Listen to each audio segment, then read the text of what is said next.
এটা বহুত ভাল খবৰ মুখ্যমন্ত্ৰী হিমন্ত বিশ্ব শৰ্মাই পুনৰবাৰ 50,000 চাকৰি দিয়া ঘোষণা কৰিছে। ইয়াৰ আগৰ বিধানসভা নিৰ্বাচনত তেখেতে 1 লাখ চাকৰি দিয়া ঘোষণা কৰিছিল আৰু এইবাৰৰ নিৰ্বাচনত তেখেতে পুনৰবাৰ 50,000 চাকৰি দিয়া ঘোষণা কৰিছে। গতিকে অতিকৈ ভাল খবৰ এইটো এটা। গতিকে হিমন্ত বিশ্ব শৰ্মাই কি ঘোষণা কৰিছে আমি তেখেতৰ মুখৰে শুনিছো না আকৌবাৰ। আজি আঢ়ৈটা বছৰৰ ভিতৰত 1 লাখ ল'ৰা ছোৱালীয়ে চৰকাৰী চাকৰি পালে, এটা টকাও ঘোষ নিদিয়াকৈ অসমত চাকৰি পালে। আৰু আজি মই এই তিনিখন সমষ্টিত থিয় হৈ আকৌ ঘোষণা কৰিছো 1 লাখ হৈ গ'ল, এতিয়া আৰু নতুনকৈ 50,000 ল'ৰা ছোৱালীক আকৌ চৰকাৰী চাকৰি দিম। কাৰণ আমি ল'ৰা ছোৱালীৰ মাজত আশা জীয়াই ৰাখিব লাগিব। ল'ৰা ছোৱালীক আমি কৰ্ম সংস্থাপন দিব লাগিব।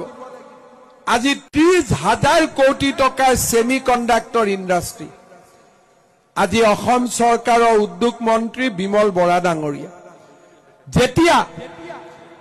যেতিয়া হিন্দুস্তান পেপাৰ কৰ্পোৰেশ্যন বন্ধ হৈ গৈছিল, তেতিয়া মানুহে আমাক সমালোচনা কৰিছিল, আমি উত্তৰ দিয়া নাছিলো।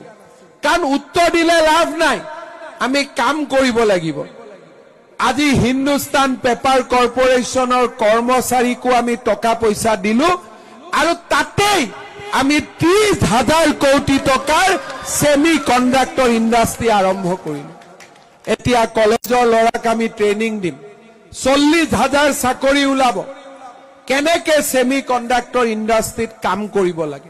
আঢ়ৈটা বছৰৰ ভিতৰত 1 লাখ ল'ৰা ছোৱালীয়ে চৰকাৰী চাকৰি পালে, এটা টকাও ঘোষ নিদিয়াকৈ অসমত চাকৰি পালে।